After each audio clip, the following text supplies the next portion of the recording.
to So welcome everybody to today's network session from Food for Life get-togethers. So I'm the network coordinator with Food for Life get-togethers, and my name's Andrea Gibbons, and we're a program that's basically about bringing people together through how we grow, access, cook, and share food. So we're thinking about how we grow well-being for people, place, and planet through sort of attempting to fix our food systems, and we do a lot of work at very local level, and so really it's about trying to tackle some of the big changes that we need in our food systems, and sort of tackling climate change through these smaller local groups and how we kind of come together across the 4 nations. And so I'm really excited to be introducing Vicky Hemming today, who's going to be talking about compost, because kind of our slogan is like change from the ground up. And I think composting is exactly that. It's kind of one of the key things around just how we kind of thinking about circular economy and how we keep things, reduce waste and kind of return everything back into the soil to grow new things. So yeah, so I'm going to hand it over to Vicky now, and just a huge thanks to her for putting together this workshop, and to the speakers that you'll hear from shortly. Oh, hi everyone, I'm Vicky from the Active Wellbeing Society, and it's definitely a team effort today. I'm actually going to try and whiz through the introduction because we really have got some great things to show you. I'm really excited about the speakers that you're going to hear from as well. At the Active Wellbeing Society, we're all about encouraging people's well-being to improve across the most areas of need in Birmingham. And feeding people, growing food, and just growing for people's well-being is such a big part of it. And of course, composting comes into play, to complete the circle. It's great to see so many people that have signed up, because it feels like composting is so relevant now. It's planet friendly. I probably don't even need to tell you this, but it is planet friendly. It's part of the circular economy, it enriches our soil, enables us to have a more balanced relationship with nature, and it's free pretty much, and we all need to do more of it if we can. And I'm going to share my presentation, so fingers crossed everybody that we can get up and going. Right, great. Okay, so this is the presentation. What we're going to go through are a couple of really exciting techniques of composting. I don't know who's familiar with them or not, but the first one is called hugelkultur, and it's a composting technique that I learned when I was really new to composting, and I could see that it could save so much money when filling raised beds, as well as being a very natural way of growing food. So as a really keen amateur, I'm going to be talking you through that one and showing the practical side of it, but also where we've implemented it with a lot of hopefully useful pictures that bring it to life. And then we've got a short video for 5 minutes on how to Bokashi food. And the great thing about Bokashi is that it's a composting method that you can use to compost cooked food, raw food, meat, dairy, anything really, if you follow the steps. So we've got a couple of those methods to show you, which will take up to 10 minutes. But then we're moving on to 3 speakers who are going to bring some composting projects that are going on in Birmingham to life, really. And I'm just really looking forward to being able to show you everything that they're doing, and for you to hear from them yourselves.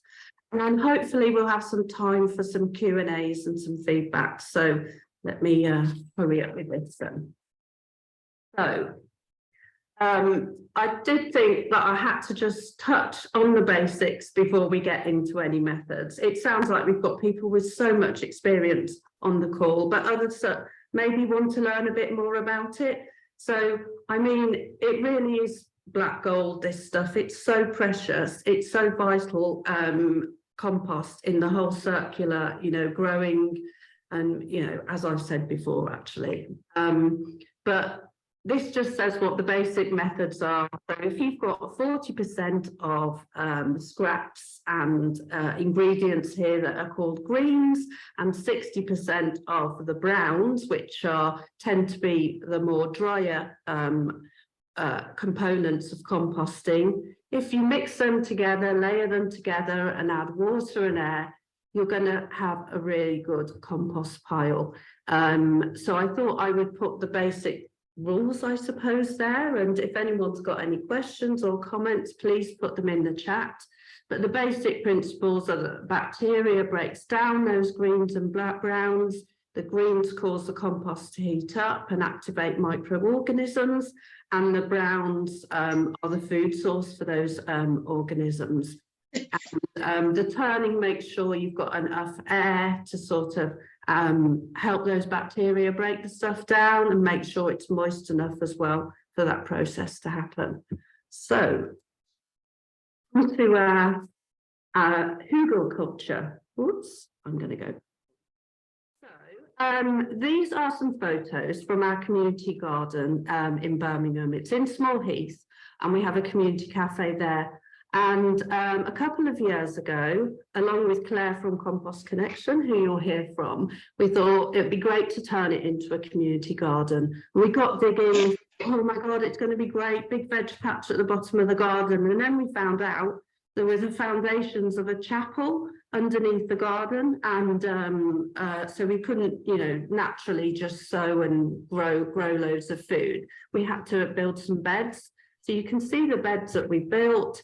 They were wonderful, but then we thought, my goodness, they're big. They're bigger than the average bath. How are we going to fill these with shop bought compost? That was my thought, because I was so green when it came to composting. And I know at Food for Life, a lot of the small grants that are awarded are actually awarded, and people use them to buy a lot of compost.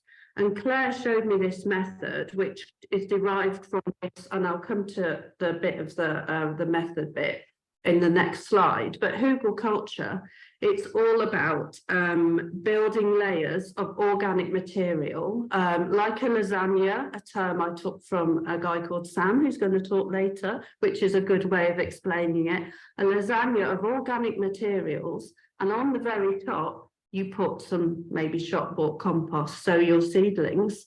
And as those seedlings' roots grow and get deeper, the organic layers of material are turning to compost during that time, and it saved us so much money. And you can see, you know, at the bottom pictures are that, you know, the crops that we grew and harvested, and in our kitchen we've got our French cook Fabrice making something delicious with the pumpkins. And what this actually looks like is I suppose this is a picture of all the layers. So hugel culture, it's German, essentially mimics how plants grow in a natural forest ecosystem, where trees fall over onto the forest floor, other organic matter falls and accumulates, and it just provides this fertile space for new plants to grow. And the little picture on the left is, if you look it up online, a lot of people build them as mounds and then plant on top. But it's really good for raised beds by putting these layers of organic materials in this order, and then you put your seedlings on top. So you can see on the right of the worm that you've got your little seedling happy in the layer of topsoil on the top. But as the other layers rot down, as I just said, it all turns to this wonderful rich soil, and the woody material at the bottom acts as a sponge. As it breaks down, it absorbs water, so it also holds water, which is really vital when you have these dry spells as well. There's just so many pros for filling a raised bed with this and following this method. And there's lots online that shows you the different layers and why you do it in this order as well. And I'm happy to answer questions as well, but I think it's good just to sort of show this is what's possible, and it can save a lot of money. It's a really natural method, and it worked really well for us. And I more pictures as well that shows in action how we built those layers. I've got Claire there from Compost Connection. She was the one with the know-how when we first did it. So we've got the layers of wood, which you can't quite see in the top, the left-hand side, but we've got wood and sticks underneath and some logs. And then you've got your green layer, and then we've got our brown layer and some manure and some topsoil, and that brilliant picture on the right where it's very satisfying, isn't it, when you sort of pop your seedlings on and yeah, see the finished product. So I wanted to sort of show a bit about the theory, and then look, you know, this is actually how we applied it. Thought that might be useful because I'm a real enthusiast of this. You can do it on a small scale as well, like just in a sort of big tub outside your front door as well. Really good for that. So the next thing I wanted to come on to was Bokashi.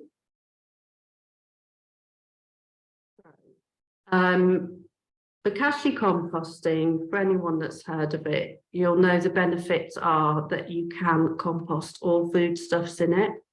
I haven't personally done this, but after recording the video of Birgit, who's going to demonstrate it via the video in a minute, I have actually got my hands on some bran, and I'm going to do it because it just looks so easy when you see someone actually doing it, rather than reading through maybe you know, all the science behind it, etc. So what I've got is it's a 5-minute video. I have to say the sound isn't super loud, so it'd be good if you're in a, you know, you've got good sound on your laptop or you're in a quietish space. But I wanted to introduce Birgit, Birgit runs her own social enterprise catering company, and she Bokashis all her food waste, which she will tell you. And they don't have any outside space themselves to compost, but they send their buckets of Bokashi waste to Claire from Compost Connection, who then incorporates that into her composting, and then in return, you know, has some pays back with some vegetables. So that's a really neat little circular activity that goes on. So without further ado, I will move on to Birgit and see you in 5 minutes. So everyone, hello. I'm going to share my experiences with Bokashi composting. Bokashi composting is a anaerobic composting process. It's a process where you basically compost without air, without oxygen, and it is slightly quicker, I think quite a lot quicker than composting in a big compost heap. And it also allows you to compost nearly everything. That's what's so great about it. And it has sort of 2 main stages. One of them is that you need a bucket. Doesn't have to be that big, but we have a big one because this is what we use at work. You need a bucket that has a lid that closes really tightly, that basically will exclude all oxygen when you press it out. And then you need Bokashi bran. This is bran, as you probably know from cereals, but it's been inoculated with these particular spores, I think, that are the Bokashi basically. And to start off with, you sprinkle a little bit of the Bokashi bran in the bottom of your empty bucket to straight away have some of the composting medium in there. And then you can put literally anything in there. I'll have a few caveats in a minute, but in principle anything can go in there. So what I've got here is, to start off with, loads of very smelly veg that came out of surplus, and they were already quite old already. And so I put them in. It's quite good to make them a bit smaller, but don't worry about it if you don't want to do it. You can even put things like paper in. So there's lots of brassicas. I've got some skins of little oranges, stalk of a cauliflower, And then a tea bag. So deliberately pointing out what sort of different things are going on. I've got some egg shells. They can go in. Yeah, the rest is more brassica. So I'm going to tip that in. That's all it is. And then someone else brought me some more to show some more.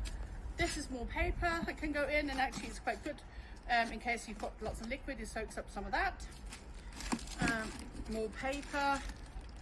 And then, yeah, whole selection, similar things. There's some banana skins in there, there's some soil in there.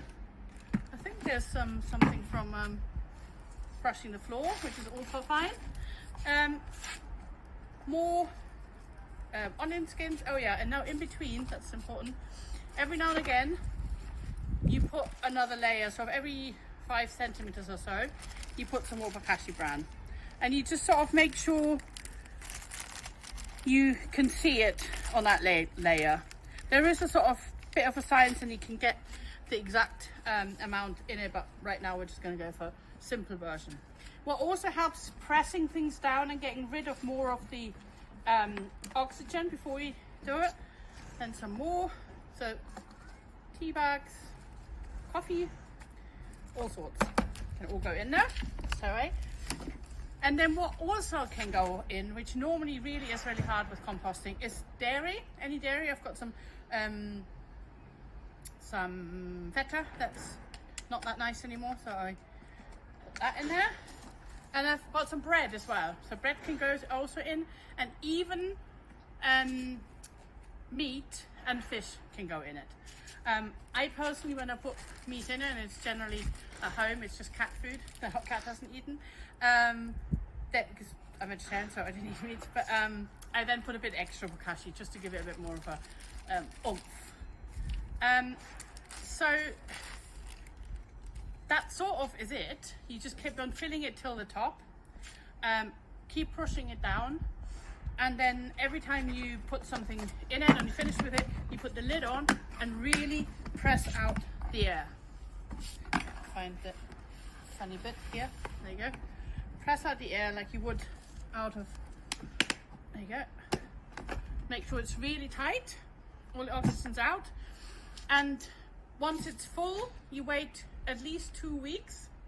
And after 2 weeks, when it's warm enough, sometimes it takes a bit longer when it's colder, you will see a really nice white fuzzy cover of mold, of a particular mold. That's the Bokashi mold. And that means it's ready for the next phase. And after that, you can put this into a normal compost, that's an outside compost, preferably one that's rat proof. And then it's sort of had a head start and will really quickly become soil. That's the simple version of all of this. There's a few things that are worth bearing in mind. One is, because if you're using a bucket like this that hasn't got a tap, then make sure you don't put straight liquid in it. So if you have a soup that you want to compost, strain the liquid off and just put the bits in it. But on the other hand, if there's no liquid in it, it can't work either. So it has to be slightly damp, but not wet. So you need some wet, like for any, because this is basically a living creature that's in there. That the Bokashi brand has these living creatures in it. They need some liquid, but not too much. And when you put it in an aerobic, as in a process with oxygen, the normal compost, then you treat it like the greens. I don't know if you know that much about composting, but you think about greens and browns, and the Bokashi compost counts as a green in terms of the relations, if that makes sense. Oh, thank you, Birgit. I hope everyone found that interesting. Claire, who's our third speaker, will be touching on rat proofing, because I know that's something people have a lot of questions about. And Claire has rat proofed a lot of compost bins, so she's your woman for that. So we will have hopefully some time for questions. So I will move on now to our next speaker.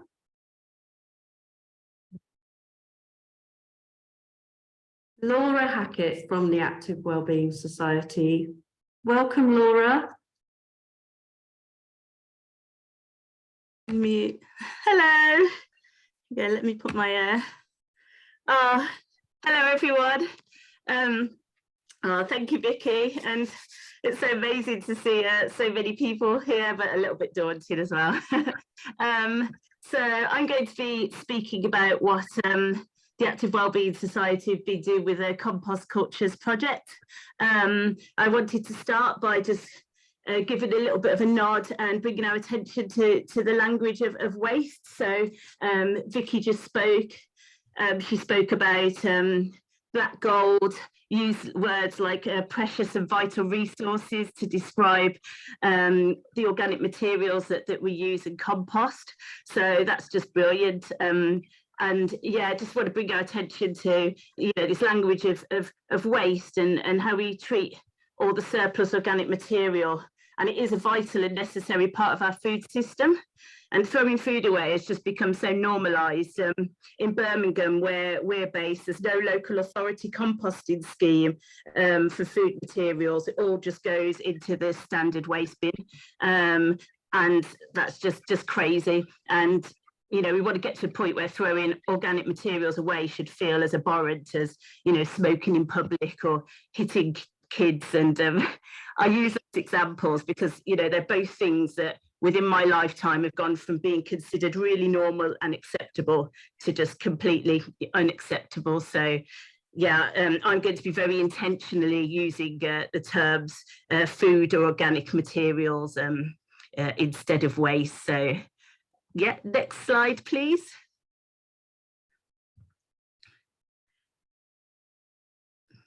Has the slide changed? Can't tell. It's very small. Yeah. I'm on the move. Lovely. Thank you. Okay. So I'd like to talk about our compost culture project.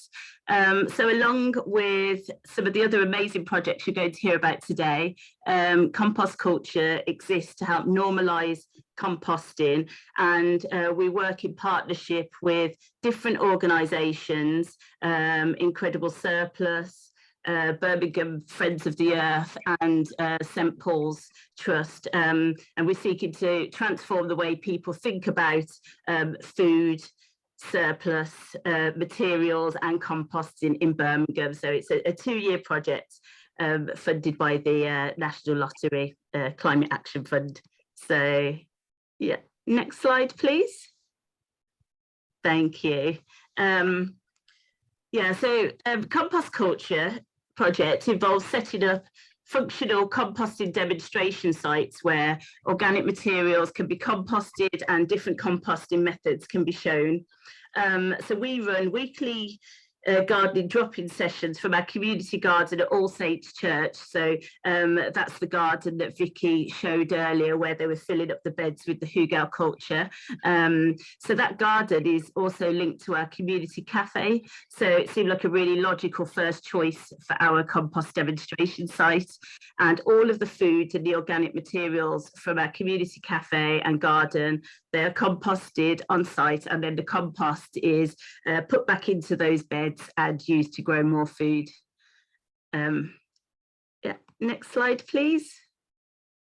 Thank you. So all of the food in our community cafe is surplus from supermarkets. So the kitchen staff, they work really hard to use as much of the food as they can, but there's usually some scraps when you're cooking with fresh ingredients in large quantities. And the nature of accepting surplus means that sometimes the cafe can struggle with gluts of food that arrive and they're already too old or rotting to use. So to address these issues, we introduced the Bokashi buckets that you saw in the video earlier.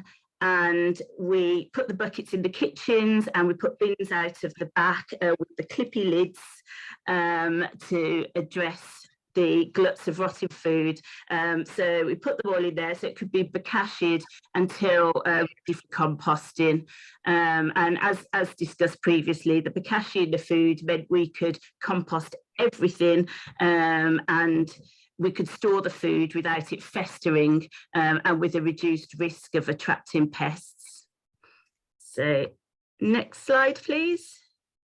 Lovely. So Our second compost site was a local school that was selected for a few reasons. So firstly, they'd been given a Ridan a composter that they were already struggling with. So at the time when we intervened, they were only composted a fifth of the food leftovers that were coming from the school hall in the Ridan, and the rest was going in the bin. So we wanted to kind of support. We were interested in the unique challenges of establishing composting in a school setting and what we could learn and replicate. And unfortunately, kids throw away an obscene amount of food. So the impact for tackling food waste by getting schools into composting is pretty huge. And similar to All Saints, we introduced Bokashi and bins for storage. And we initially took the bins to our All Saints site for processing, but we've since completed building a pallet bin at Woodthorpe at the school, so all of the materials can be processed on site. And we, I don't know if the video is going to start straight away, so yes, we've got a little video, and this is a video of a pumpkin amnesty that we did. I knew that was going to happen.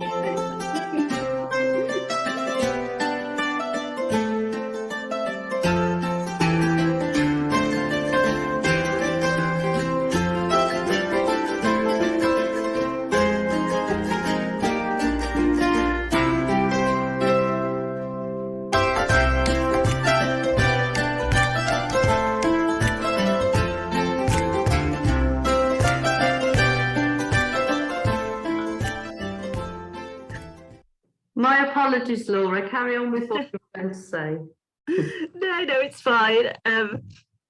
Yeah, so the video is from the pumpkin amnesty that we did, and because of our involvement with the school composting, we were able to get 3 other local schools involved. So all of the parents from the school, they brought all of the pumpkins along after Halloween.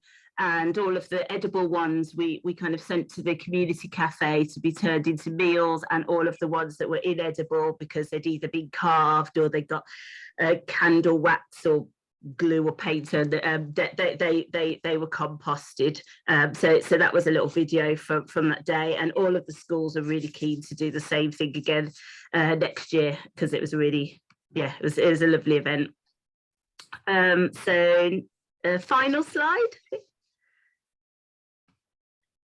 Thank you.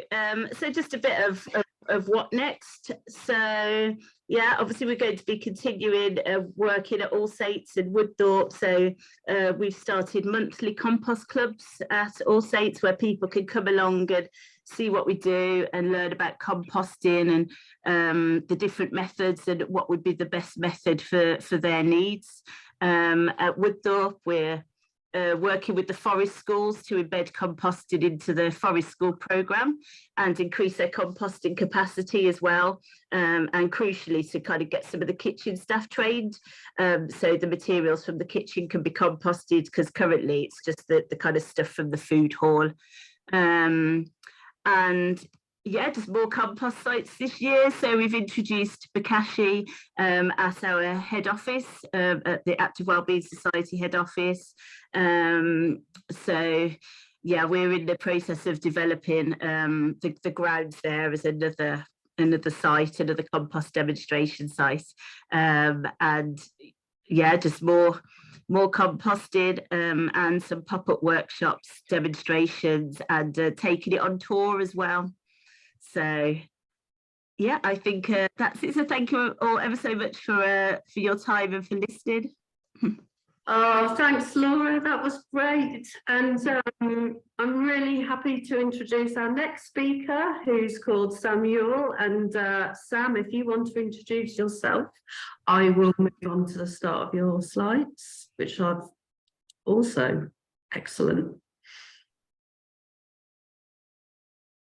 Thank you, Laura. Wow, amazing.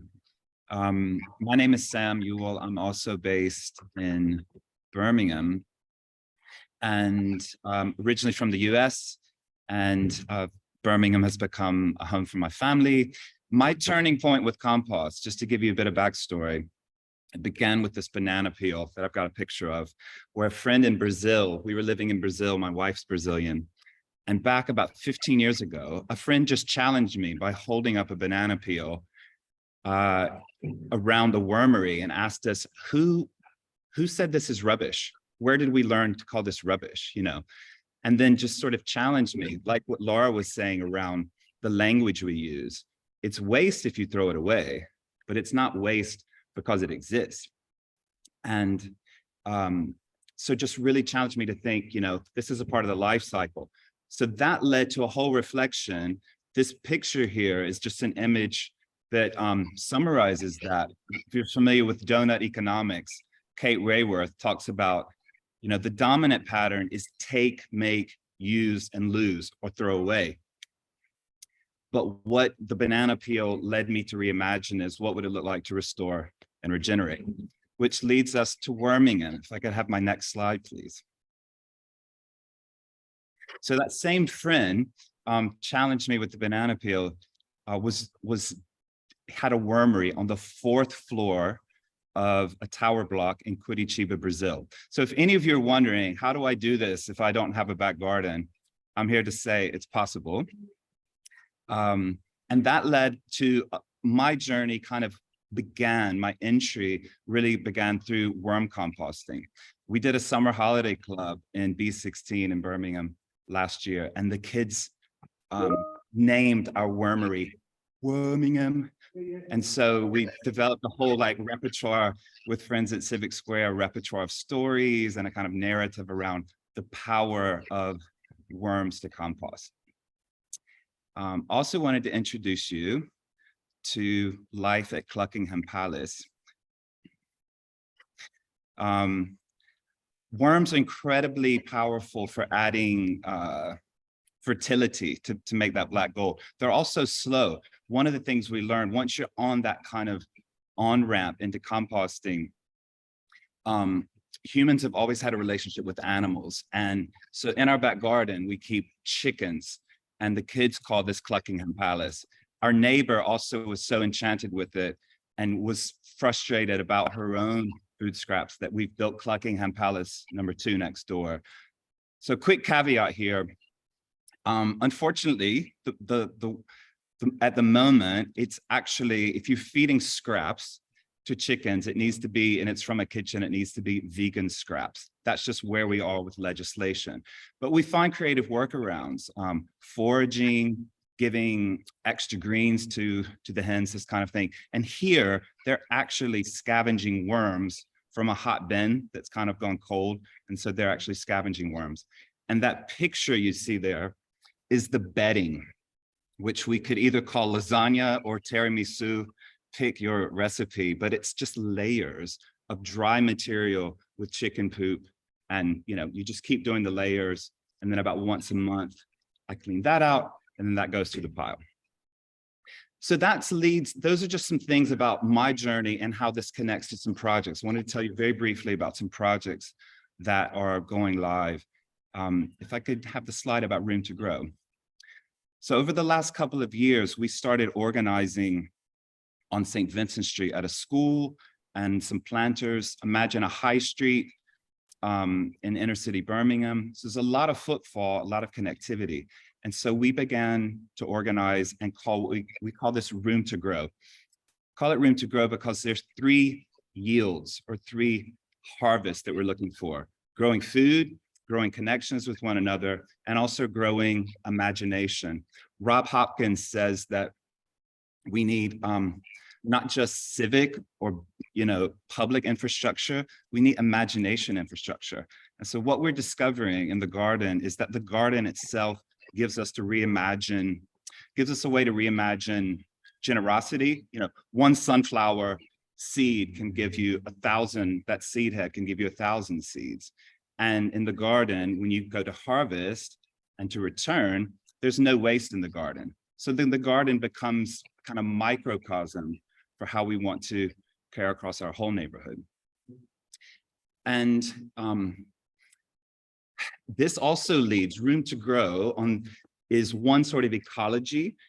We want Room to Grow to spread across B16 and connect with other projects, very similar to what Laura described. But there's a project that's going live. If you could push to the next slide. As mentioned, there's currently no provision for what would be called, and in public sector, food waste. But by the end of 2024, as I understand it, if the goalposts haven't moved again, it will be illegal for municipalities to send food waste to landfill. So Birmingham City Council, there's a food waste pilot that's going live, and it's getting ready to be launched in B16. We're doing the food waste pilot on the back of this energy we call Room to Grow, which is a part of a wider movement called Mother Gardens. And again, a mother garden is any garden that gives birth to other gardens. So again, like the garden itself, it's designed to spread. So we share seeds, we share soil, we share skills. And if you could go to, I think I've got one more slide. Just wanted to introduce you what we're trying to do. So two things are kind of emerging at once. There's the Food Trails Project, which is when I say we, that's Eat, Make, Play and Companions for Hope, two B16-based organizations are leading on a pilot. But as we've heard on this call, there's a lot of other work that's already happening that we want to join forces with. But the idea of this pilot really is around behavioral change. It's about challenging what's rubbish and how we learn to handle things and make valuable things. So that's why this flyer, who said this is rubbish, goes all the way back to that banana peel. And so that kind of invitation is, what if we could make food and soil from the things we used to call rubbish? Obviously, we know this is possible because all of these projects have been talking about it. But we want to, be a part of this movement that's flipping the script on food waste. And the theory of change, if you will, is just talking about food waste is probably not going to be sticky and catchy enough. We need to introduce the practices, whether it's Bokashi or worm composting, hugelkultur. We need to introduce that into experiences where people are then in this whole cycle, right? They're growing food, they're sharing recipes. If they have space, they might keep chickens. And so suddenly they have contact with things that are valuable from the things that they used to consider rubbish or throw away. And that's also joins up with the Birmingham food strategy, which has these three pillars around social connection or community, economics, or can we save money? That's one thing we want to look at. My intuition tells me we can. We've already been told we can make the soil instead of buying it. And obviously that environmental or green impact around not throwing it away, because there is no way. Thing I want to end with is actually not on the slide because I forgot to send this. I don't know if you're going to be able to see this very well, but it says it's a comic strip that came out of a holiday club that we did. And the first line says, "Soil is the new oil," which comes from Vandana Shiva, an Indian activist. And what I wanted to end with, which is part of the theory of change for our project, is to see the pilot. It's an 18-month pilot. It's just scaffolding to experiment and do things. But to see the energy that the pilot makes possible as part of a wider movement. And movements, we need language. Laura spoke about changing the way we talk about waste.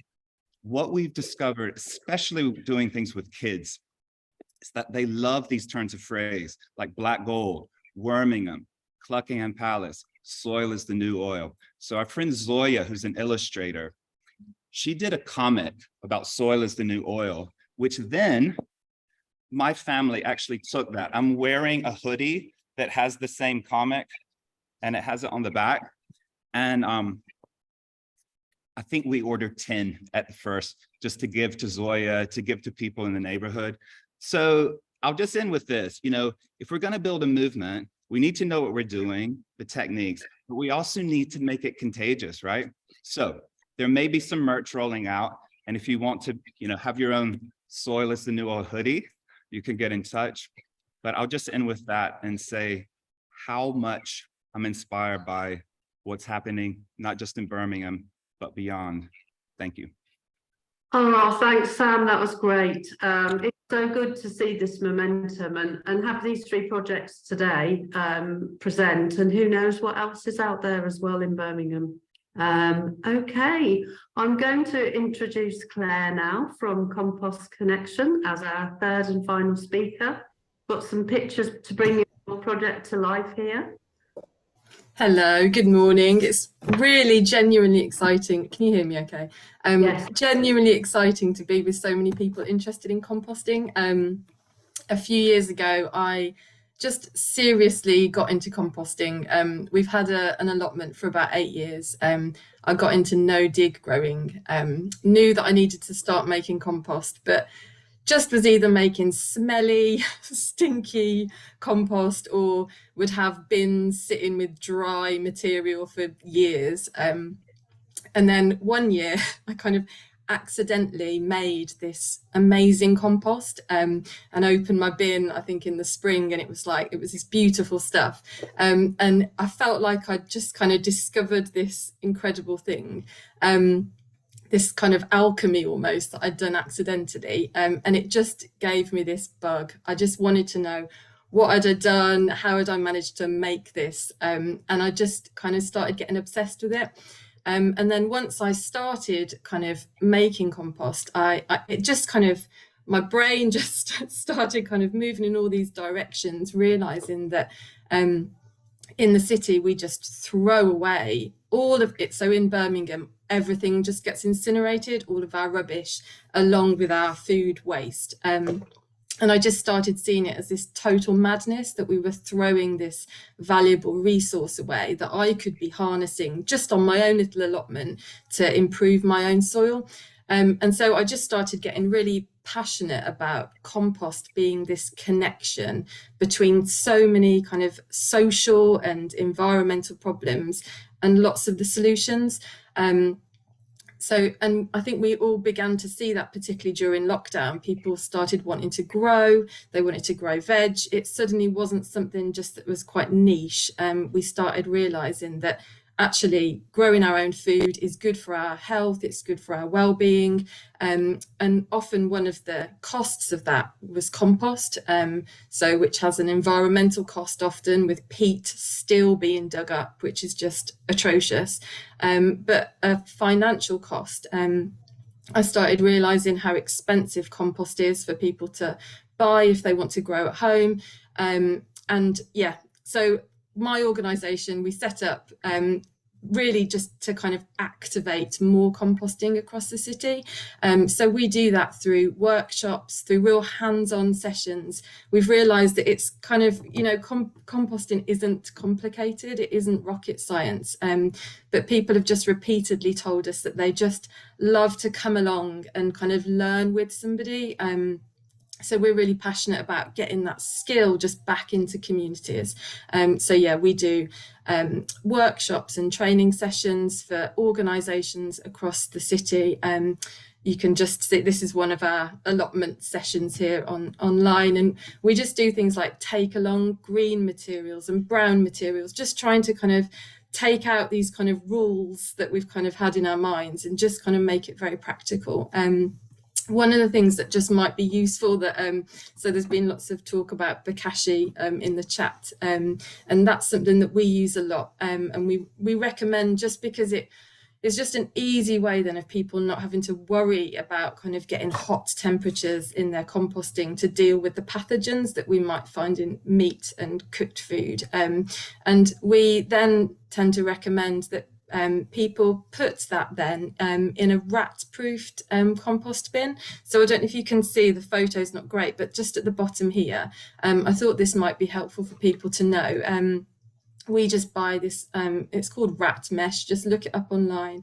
It's just this galvanized mesh, and you just cut a circle and you can put your, people call them a Dalek, these normal compost bins, just put it on top and then kind of turn up around the edge underneath, around the edge, sorry, at the bottom, this rat mesh. And then if you've got one of those annoying little hatches, you have to cover that with a rat mesh as well. But that just means that rats are just not a problem. So we actually take lots of surplus food from supermarkets that's often inedible, and I bokashi lots of meat, and it all goes in there, and I use it as a green, so I mix it in with brown materials, and that has just completely kind of ceased any problems with rats that we've had. So I just wanted to, as a practical thing, recommend that for people. Another little practical thing is that people might want to use the website Share Waste. I can't remember if it's sharewaste.com or .org, but it's a brilliant way if you're a community project, or if you're just somebody who wants to get more resources for your composting. You type your postcode in there, and it's a way of linking up with local organisations and neighbours who they can either drop their waste, their organic matter off at you. So I have got a bin on my driveway, and my neighbours, I've told them what I'm happy to take. I take grass clippings and food scraps, any food scraps that's been bokashied, and so I will give them bokashi if they want to do that. Yeah, I can take all sorts, but it's also brilliant if you know people who live in flats or don't have composting systems themselves. They can either bokashi their stuff or just drop around fruit and veg scraps to their local neighbours. I just thought that might be a useful little thing for other people to know about. Yeah, that's probably, I'm guessing you're short on time, Vicky. Oh, there's just some slides here. Yeah, if anybody wants to get in touch with us, one of the things that we've been really passionate about doing is, yeah, like activating other projects. So we're aware that to have impact, so it's just myself and my colleague Louise, we only work part-time, but we've been working with lots of other organisations to train them up in composting, to train them up so they feel confident to be able to train the people up who link in with their projects. If anybody is interested in any of that, we're always happy to just kind of help and pass on resources. So do feel free to get in touch. Oh, thanks, Claire. Okay. Thanks for all your support in everything all the questions that we ask you. Oh, that's fine. It's a pleasure. I love it. Really useful. Okay, so those are all the presentations. I wanted to say thanks to Flo in my team that sort of gave the deck a bit of a cohesive and fun feel, really brought it to life. Thank you so much. I guess, have there been any questions? Shall I come out of the presentation and see where we are?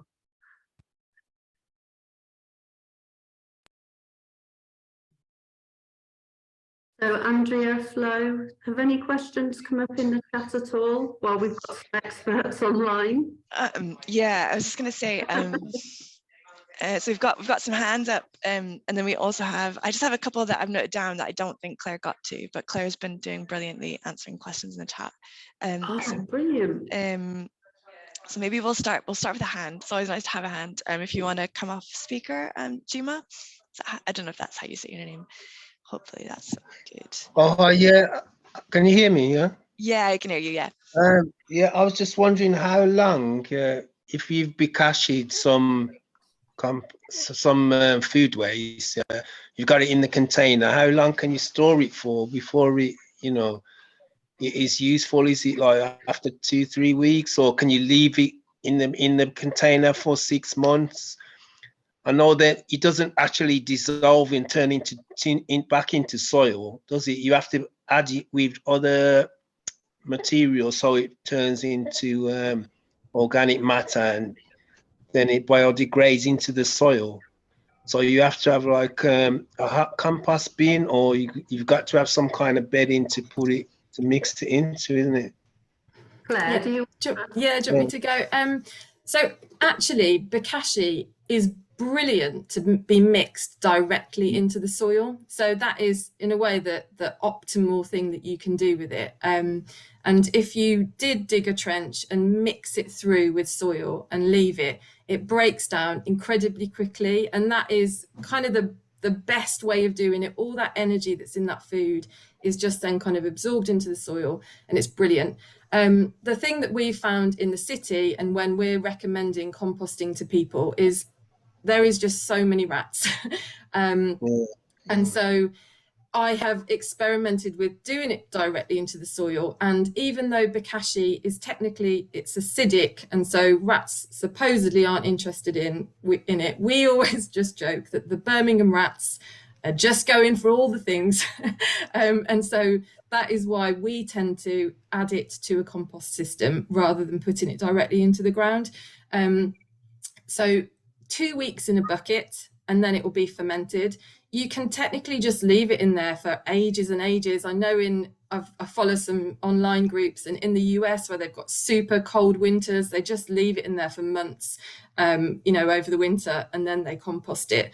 So it's fine, I think. I've never left mine more than a couple of months. But yeah, I think technically you could leave it for a long time.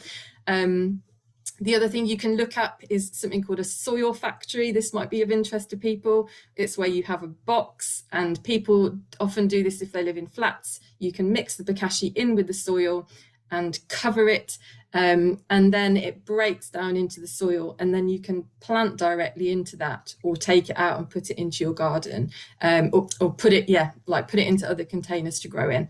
Does that answer the question? But that is something that's quite useful to look up on YouTube, soil factories. Yeah, that answered my question. Yeah, thanks. Okay. And you put Bokashi in cold compost heaps, don't you, Claire? It doesn't have to be a hotbed. Oh yeah, sorry, absolutely. So we tend to say that there's some foods that need more care, and so you either want to get them to high temperatures, so in a hot bin or a real hot compost pile. Like if you're composting something like meat, you want to either do it hot or you use Bokashi. So either of those methods are going to kill off your pathogens. So with Bokashi, you can just add that to kind of any compost system. I just might add mine to one of those regular Dalek shaped ones, and it breaks down really quickly. Yeah. Thank you. Should we have Sophie and then Lucy?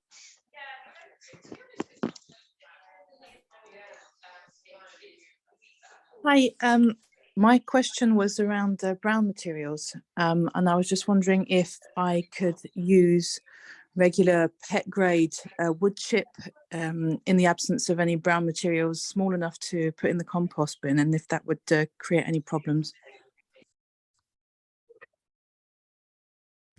Do you mean just sawdust or something like that, Sophie? Sorry, I'm just jumping in. Yes. Yeah, I mean, stuff you buy from Pets at Home. We've got smalls at home, so we use it quite a lot. Yeah, so it's actually one of the things I go and collect from pet shops. So rock up and ask for some bags of used pet bedding. I do find that the sawdust does take a while to break down, but I haven't found any problems with it. I think it's all a really good mix, and you've obviously got your kind of animal urine and poo in there, which kind of speeds it up as well. So yeah, it's a good brown. Okay, thank you.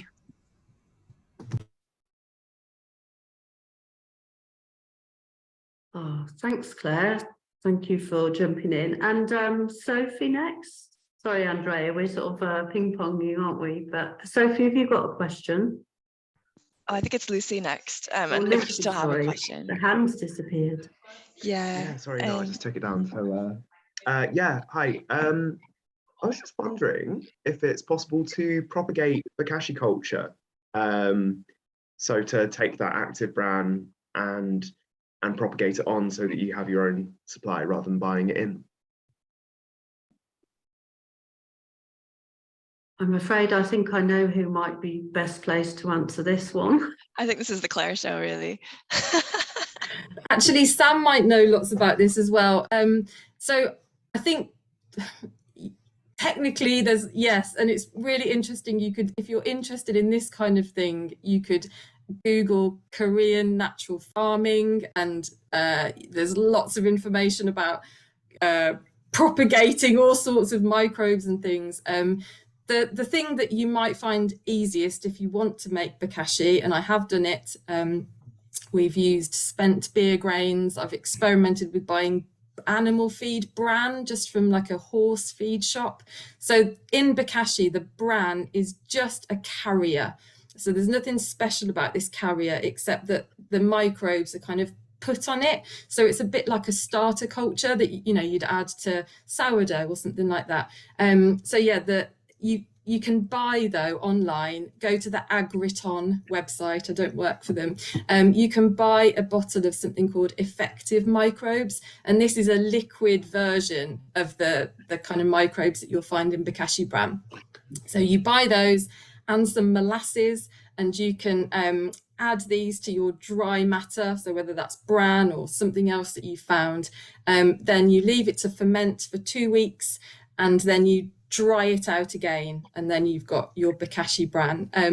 I'm aware I'm saying all this stuff very quickly, but you can go online on YouTube and there's lots of people kind of doing it, or do feel free to send me an email and I'll send you a couple of links over. What I found is it's quite a lot of faff if you're only doing it for home use. My husband's like, do we have to have all this drying bran in the house, like smelling sweet, but admittedly, you know, it's quite faffy, but good fun if you kind of want to geek out on that kind of thing. Very much. Thank you. Can I just jump in just really quickly? So I think we can run a bit over for people that can stay, but if you can't stay, we've put a couple links in the chat. So one is we do have a sort of an online platform called Circle that we use, and it's a place basically where you can continue to have conversations, have chats, ask questions, get support from the community. There's a bunch of stuff on composting, but there'll be loads of other stuff around, or you know, orchards, all things to do with cooking, growing, sharing food. And then so that's one place, but we'll also be sending out all the links via Eventbrite. And then there's also we've also got a quick evaluation, if you're up for that. It will take you just like 2 minutes.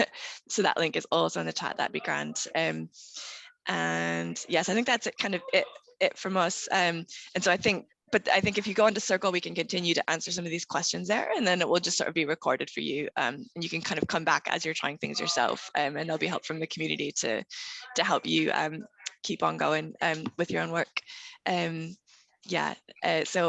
So I'll pass back. I think, yeah, there's a good question about the Bokashi stuff. I've just started my Bokashi bin, so I'm like, yeah, but I'll let Claire maybe answer that question also about the liquid. There was a question about liquid that came up earlier. Yes, I don't know. Yeah. I missed that question. What was that one? It was just how often do you need to drain the liquid, and does it need to be diluted? So it is good to drain off that liquid. And again, it's one of those things that, so we, you know, sometimes like perfect is the enemy of good, if you know what I mean. So in lots of the projects at the moment, like Laura's been showing as well, we've been giving out just these cheap recycled second-hand buckets that don't have a tap.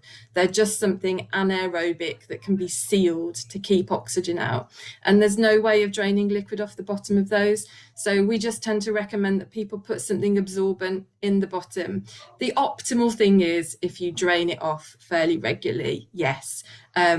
But, you know, sometimes we're just trying to do something with recycled materials that is good enough. Some people swear by putting that liquid on their plants. I personally, it's acidic at the beginning, so you definitely want to really dilute it down. Yeah, like at least, I think it's like 10-1, if not even more. And you will find different kind of ideas online about what is good about that. Personally, I don't really think there's a definitive answer, so just try it, but I wouldn't tend to kind of pour it on the leaves of things. I would just put it down on the ground, yeah, just in case kind of it burns or anything like that if it is acidic. I hope that's okay. But yeah, I think it's just one of those things where there's not a definitive answer, but dilute it right down. Oh, thanks, Claire, so much. Okay. For all the expertise and inspiration from you, Sam, Laura. It's been so great having you, because I'm an avid amateur, but I know that there's so much going on in the city, and it's been great to showcase it. So like you said, Andrea, it's going on Circle, so people will be able to continue threads, and we'll put all the information on there as well. So Just to quickly mention, there was a message in chat that the circle link is not working. We will put everything together in an email that's going to be sent out. Oh, that's really frustrating. Okay, yeah, I will. We'll check that out and make sure it's working. But I'll be emailing back once sort of everything's up. Yeah, apologies. right. But yeah, I think we'll wrap up done. there. Yeah. Thanks so much everyone for coming. Yeah, and a huge thanks again to Vicky. Taz is always doing amazing work, and all of you guys. So that was it was super inspirational, and we're definitely going to be sharing this far and wide, I think. Yeah, so thank you everyone, and yeah, please look in your emails, make sure you're getting the Eventbrite emails, because we'll be emailing everything out, and I will consolidate links and all of that stuff to share with everyone. Yeah. So have a good day, everybody. Thank you. Bye.